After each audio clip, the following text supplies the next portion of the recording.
evening on Elon Local News' first broadcast of the year. The Michael Brown shooting case has sparked conversations on race across the country. We'll tell you how one group is bringing that discussion to Elon. With the new school year comes a new push to fight one of the biggest problems among college students, sexual assault. We're bringing you the details on what Elon is doing to help prevent these incidents. And in lighter news tonight, the Ice Bucket Challenge has raised millions for ALS, but for one student, it's more than just a good cause. All that and more tonight on our show.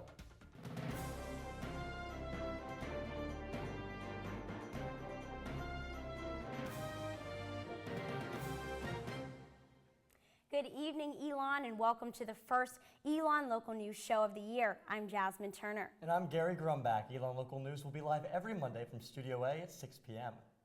We start tonight with a story that's impacting the Elon community, even though it took place more than 700 miles away. Today marked the funeral for 18-year-old Michael Brown, who was shot and killed by a police officer in Ferguson, Missouri on August 9th. The details surrounding the shooting remain unclear, but movements have sprung up across the country, including right here in Elon. Our Katie Kaler is at our Correspondence Corner with more. Thanks, Jasmine and Gary. The case is racially sensitive as Brown was an unarmed African-American shot by Darren Wilson, a white police officer. Alpha Phi Alpha Fraternity Incorporated, the first national fraternity for African Americans, is funding Michael Brown's funeral. Members of Elon's chapter are working to raise awareness on campus about what happened in Ferguson. It could have been me, or it could have been any one of my fraternity brothers just walking down the street and something happened. Jonathan Glover and other members of Alpha Phi Alpha are organizing a Hands Up, Don't Shoot campaign for tomorrow's college coffee. The event is to symbolize that participants stand against any abuse of power and assault against others. Really what we're trying to, I guess with the movement, what we're trying to get across is that there was no reason for any of these things to happen.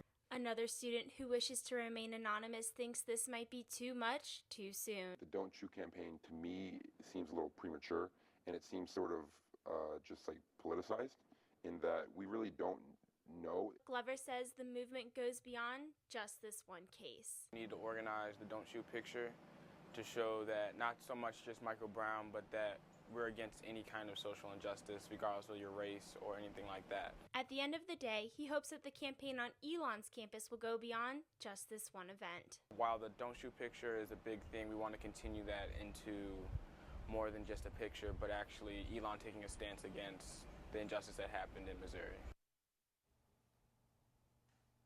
Alpha Phi Alpha's event will start at 10 a.m. tomorrow. They ask participants to wear clothing that represents all different organizations on Elon's campus. Jasmine and Gary, back to you. Thanks, Katie. Moving farther west across the country to California, residents near Napa Valley spent the day assessing damage to their homes and businesses after a 6.0 magnitude earthquake rattled the area early Sunday. Most power has been restored to the Bay Area residents today after the quake that struck around 3 a.m. Sunday across California's well-known wine country. Elon's first-year student Brian Anderson just left his California hometown last week. His town was just miles from the epicenter of the Golden State's strongest earthquake in 25 years. I woke up this morning and then I saw a few Facebook posts from my friends. I live in Burlingame, which is about 15 minutes from San Francisco, so kind of near where it happened, and they were all talking about how this was the first time they ever really felt an earthquake in their lives. A student injured in a serious accident in July is on her way to recovery. Junior Devin Bartolf lost control of her vehicle while traveling northbound on South Williamson Avenue. After spending several weeks at UNC Hospital, she was transported to her hometown in Pennsylvania. She's currently at a rehab facility, and her family has seen improvements in her condition. If you want to stay updated with Devin's recovery, you can visit her Caring Bridge site at www.caringbridge.org/visit/Devin Bartolf. Devin is in our thoughts and prayers. Another story we've been following up on this summer, Alamance County Sheriff Terry Johnson's federal trial. Johnson is being sued by the U.S. Justice Department for allegedly racially profiling Latino motorists. No decisions have been made yet, but U.S. District Judge Thomas Schroeder will determine whether he is guilty or not without a jury. Johnson is running for re-election in November. The Campus SAVE Act, Sexual Violence Elimination Act that went into effect this year, requires that universities provide education on sexual assault. Our Eric Halperin tells us about Elon's new program. Sexual assault. It's an issue on the minds of faculty and students on college campuses across the country, including Elon. No doubt you have noticed the increased attention paid to the challenges that institutions of higher education face in responding to and preventing incidents of sexual violence. First-year student Phyllis Ludke heard the term all throughout orientation. They've mentioned it just about at every single thing I've gone to. Before coming to campus, all incoming students had to take the new online sexual assault awareness course, Haven. Domestic violence, stalking, and bystander intervention.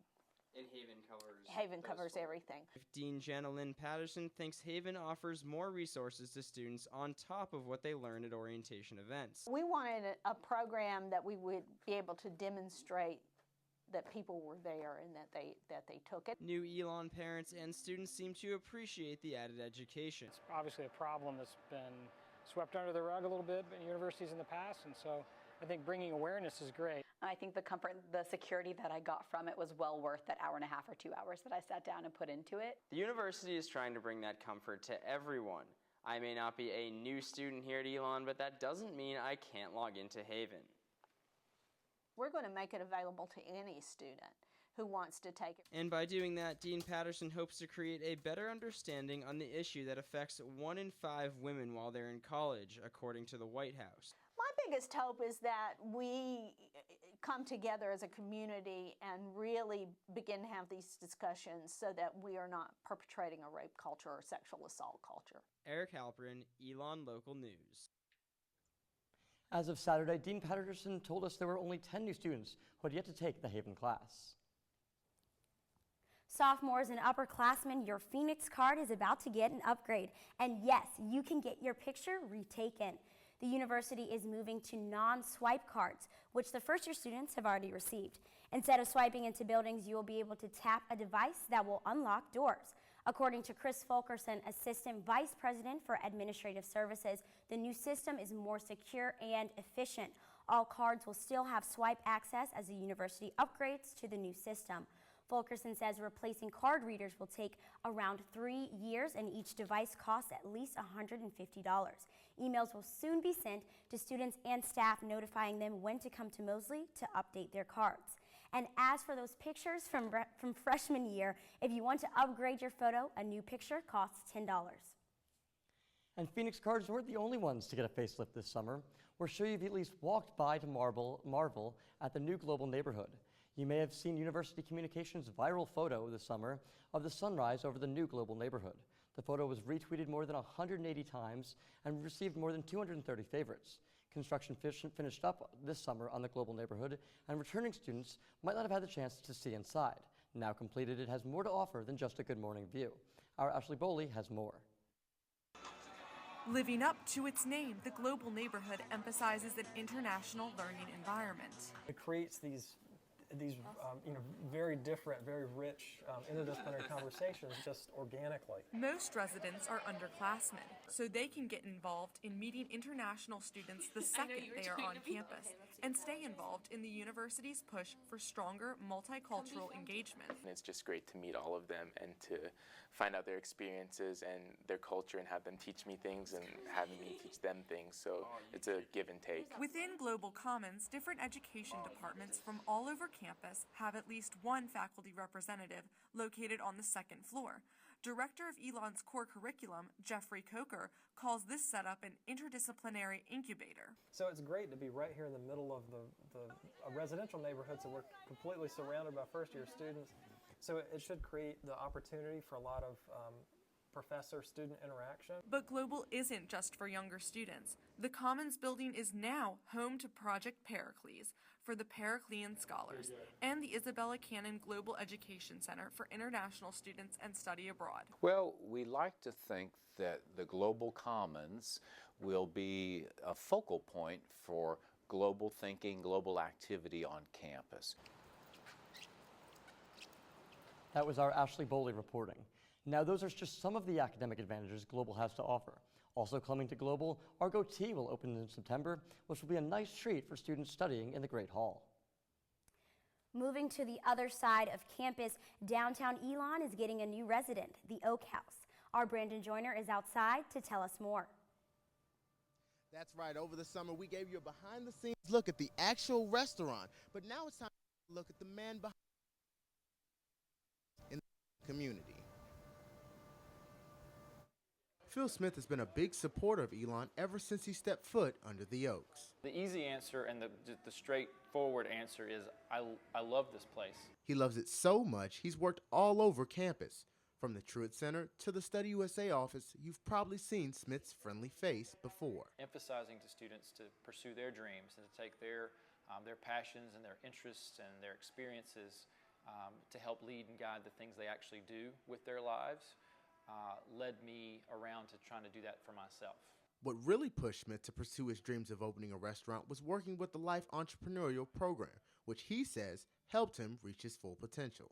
Actually helped me see and help me, I guess, strengthen the skills that I have that push me towards opening up this venture. There, he met Alex Ward, a recent 2014 Elon graduate, who wanted to help him pursue his dream. I would have never thought that, hey, I'll definitely be back here at the same time next year when I was moving in here as a senior. But Phil had kind of had this idea of starting something of his own and doing something that he's passionate about. A passion which led him to the Oak House, a place where students and professors can relax, enjoy a beverage, or study. Smith says he wants to create an environment that represents what Elon is about, community. You know, where people want to gather, where friends want to gather, and where people know who you are when you come in the door. Technical difficulties, but the Oak House was scheduled to open this week, but Smith is still putting the finishing touches on his dream. The Oak House should be opening next Friday, September 5th. If you find yourself craving frozen yogurt, your options on campus are limited. Local yogurt, nicknamed Loyo, permanently closes doors in July. We caught up with former manager Kelsey Brown this week, who says although low sales played a role in the store's closing, the owner had been planning to close the Elon location for a while. There are 2 other local yogurt locations in the Piedmont Triad area, but it's unconfirmed whether or not they will shut their doors as well. Brown says that she is upset about the circumstances, but that other businesses can learn from Yolo's closing. It has to do with what the students want, so making sure you're really aware of students' needs and recognizing, okay, there's like 6 other yogurt places right in Burlington, so it's going to be hard for just a local one to do great. Details on what will be taking Loyo's place are still up in the air. We will keep you updated as more information comes out. And when we come back, #ElonMoveIn. Our Ashley McGettrick will be in studio to break down all the social media from one of the campus's busiest weekends. Later in the show, you've seen the videos all across social media, but we'll bring the cause right here to campus with one student's personal connection to ALS.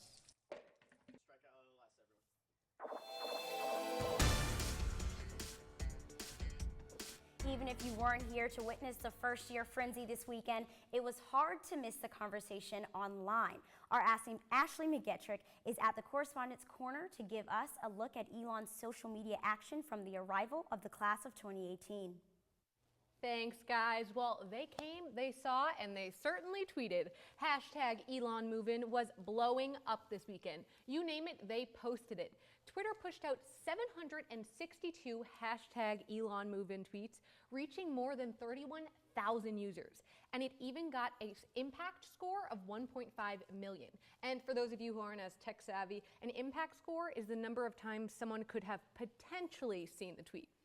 93% of those tweets came from the good old US of A, but actually 4% came from across the pond with tweets in Great Britain and the Netherlands. Those posts could also be from the international students though, because there's 96 of them in the class of 2018.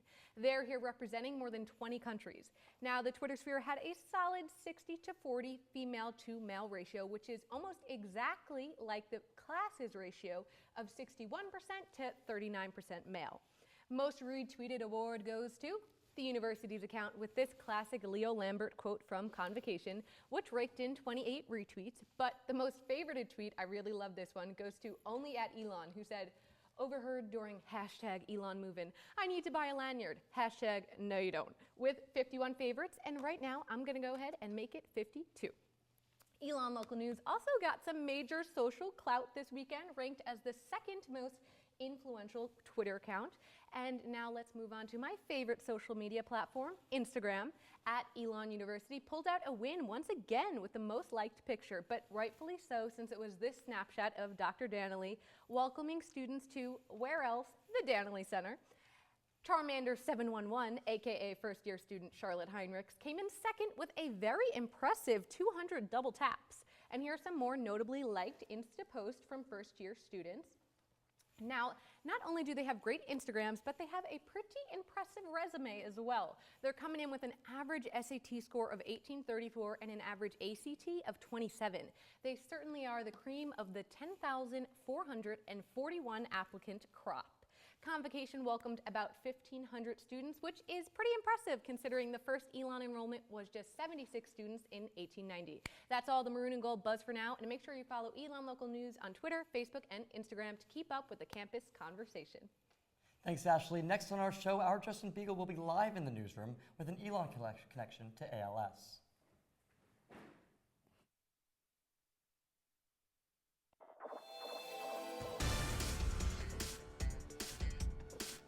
According to Facebook, there have been more than 28 million posts and nearly 2.5 million Ice Bucket Challenge videos made to raise awareness for ALS, better known as Lou Gehrig's disease.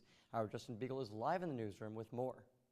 Hey guys, at this point, everybody knows somebody who probably took the Ice Bucket Challenge if they haven't done so themselves. And earlier today, we found this web gem. Check it out. This is Carl Lidner. Yes, the Lidner as in Lidner Hall Lidner. With this Ice Bucket Challenge, looks pretty cold. Now, I caught up with one Elon student who actually took the challenge for more than just the cold ice shower.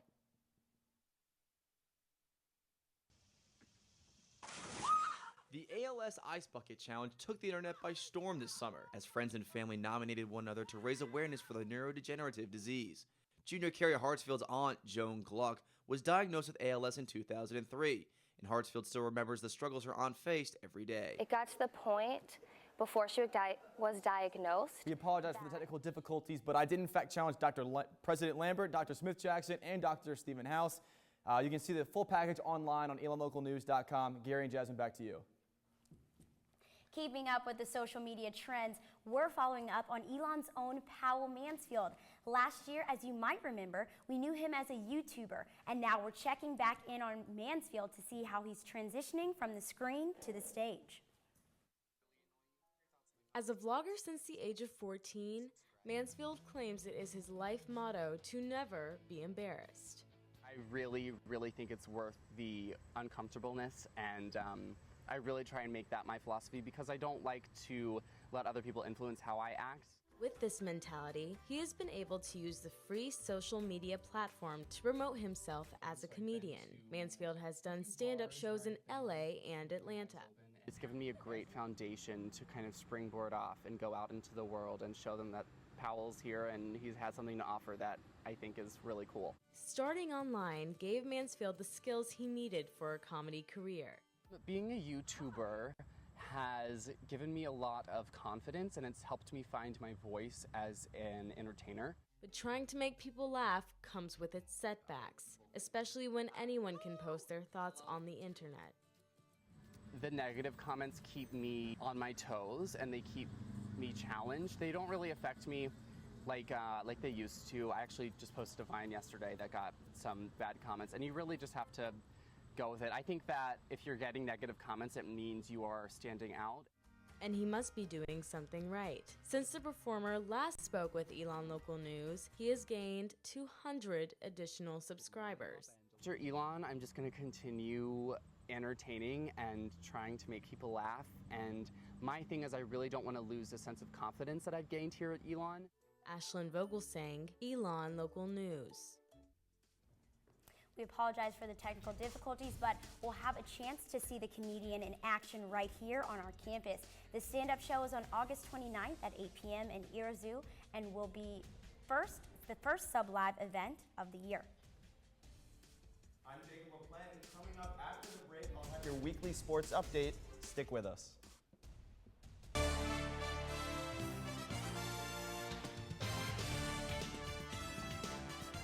With the new school year comes a new conference for the Pheonix, who officially left the Southern Conference for the Colonial Athletic Association this summer.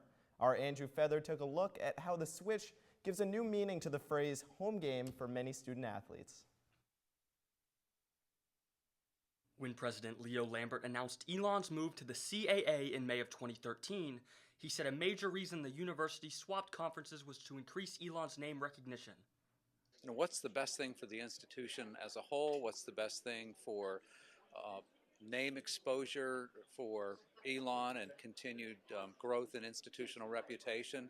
And that was a huge part of this decision.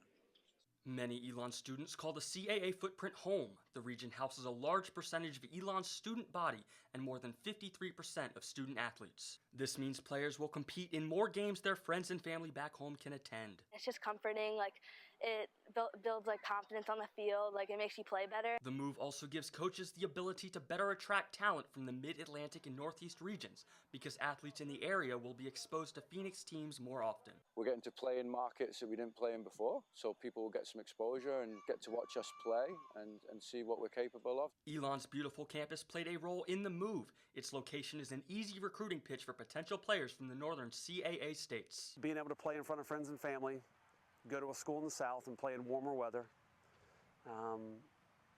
is a huge bonus from a recruiting standpoint. While Elon teams are still preparing to face their colonial opponents for the first time, for many student athletes, there will be a level of familiarity when they take on their conference foes. Andrew Feather, Elon Local News. Conference play officially starts for the Pheonix when both the women's soccer team and the volleyball team host Hofstra on September 26th. The Elon football team concluded its final week of preseason camp on Sunday. After coming off a 2-10 record in 2013, the team looked for a fresh start with first-year head coach Rich Skrosky at the helm. One of Skrosky's main goals for the upcoming season is to revamp the football atmosphere on and off the field, something that will require a little bit of time. We change that culture for every single person in the organization? Probably not, but we're working hard at changing the culture every single day. The Pheonix kick off the regular season this Saturday at 6 p.m. at Duke. Elon Student Activities will be selling $5 tickets for those who want to attend Saturday's game, which includes game entry, transportation to Duke, and a tailgate upon arrival. Stop by Mosley 207 or email studentactivities@elon.edu for more details. The Elon women's soccer team was back in action Sunday afternoon for their second game in 3 days at Rudd Field. The women took on a familiar rival of App State. After a scoreless first half, we pick it up in the second half as the Mountaineers struck 3 times in an 11-minute period to take a commanding 3-0 lead. In the final minute, the Pheonix finally capitalized with a goal from junior Julie Hibbert. Final score from Rudd Field, 3-1 App State. On Friday, Elon will host ACC Clemson in a night game at Rudd Field. Kickoff is set for 7 o'clock as the Pheonix look to improve their record with a win over the Tigers. That's it for ELN Sports, but for all the latest on your Pheonix, be sure to like our new Facebook page, facebook.com/ELN Sports. Before we go tonight, we have some special people we want to highlight. Here at Elon Local News, we're a family, and we want to congratulate the class of 2014 on all that they've accomplished since leaving Elon.